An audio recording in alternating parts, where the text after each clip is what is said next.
යටිපතුල් පැලීම, වැඩිපුර දහඩිය දැමීම සහ දාඩිය දුගඳකින් යුක්ත වීම, මුහුණේ කුරුළා ඇතිවීම යන ගැටලු අපිට දවස ගානේ අපේ හිතවතුන්ගෙන් අහන්න දකින්න ලැබෙන දේවල්.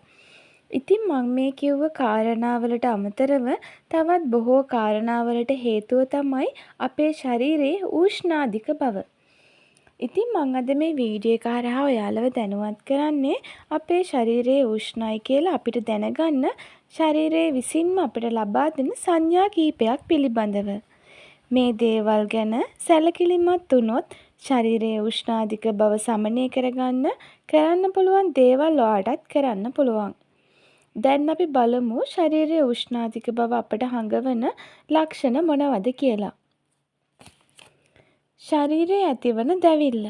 මුළු ඇඟම පිච්චෙනවා වගේ දැවිල්ලක් ඔයාට දැනෙලා තියෙනවද? එහෙම නැත්නම් ඔයාට දැනෙනවද? යටිපතුල් වලින් ගින්දර පිට වෙනවා වගේ දෙයක් ඔයාට දැනෙලා තියෙනවද?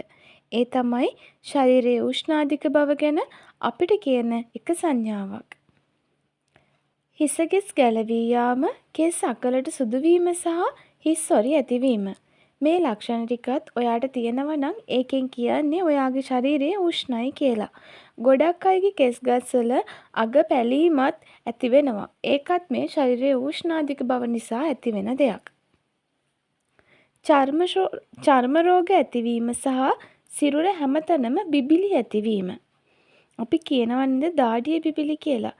අන්නේ බිබිලි නිතරම ඇඟේ ඇති වෙන්නත් ශරීරයේ උෂ්ණාධික බව නිසාම තමයි ඒක ඇති වෙන්නේ.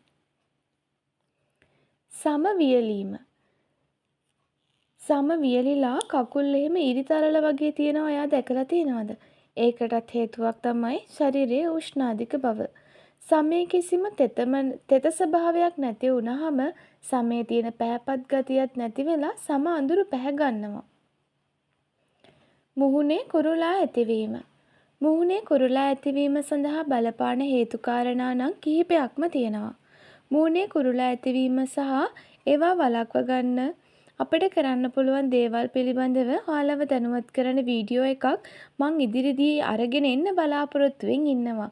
එතකන් ඔයාලා මතක තියාගන්න මුහුණේ කුරුළා ඇතිවීමටත් ශරීරයේ උෂ්ණාධික බව බලපාන බව. ඇස් දැවිල්ල සහ නිතර කබ ඒම.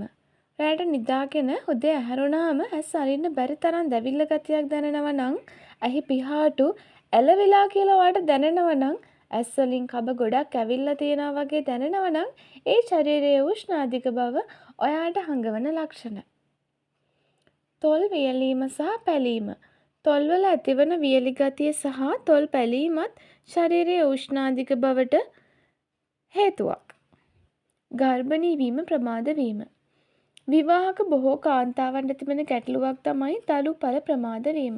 ඉතින් ඒකට මූලික හේතුවක් විදිහට ශරීරයේ උෂ්ණාධික බව හඳුන්වන්නත් පුළුවන්. ඉතින් මම මේ කිව්ව දේවල් වලට අමතරව ગેස්ට්‍රයිටිස්, අර්ශස්, හිස් කබලේ ඇතිවන බිබිලි, අත්ලයට සහ යටිපතුලට දහඩිය දැමීම වැනි තත්ත්වයන්ද ශරීරයේ උෂ්ණාධික බව නිසාම ඇතිවෙන්න පුළුවන් දේවල්. මගේ channel එකේ මම කලින් වීඩියෝ එකක් කරලා තියෙනවා ශරීරය සිසිල් කරන ඇඟ නිවන ආහාර පාන වර්ග කියලා. ඒ වීඩියෝ එකත් බලන්න. ඔයාලට ඒකත් වැදගත් වෙයි. link එක මම පහලින් කමෙන්ට් කරලා තියන්නම්. ශරීරයේ බර අනුව දවසකට අවශ්‍ය වන වතුර ප්‍රමාණය ලිස ලෙස බොනවා නම් ඒ මගිනුත් අපේ ශරීරයේ උෂ්ණාධික බව සමනය කරගන්න පුළුවන්. ඉතින් මං හිතනවා අද මගේ වීඩියෝ එක ඔයාලට වැදගත් වෙන්නේ නැති කියලා. මම ඔයාලගෙන් ආදරෙන් ඉල්ලනවා මගේ channel එක subscribe කරන්න. ඒ වගේම bell icon එකත් click කරන්න. ආයෙත් දවසක ඔයාලට වැදගත් වෙන මේ වගේ වීඩියෝ එකක් අරගෙන මම එන්නම්.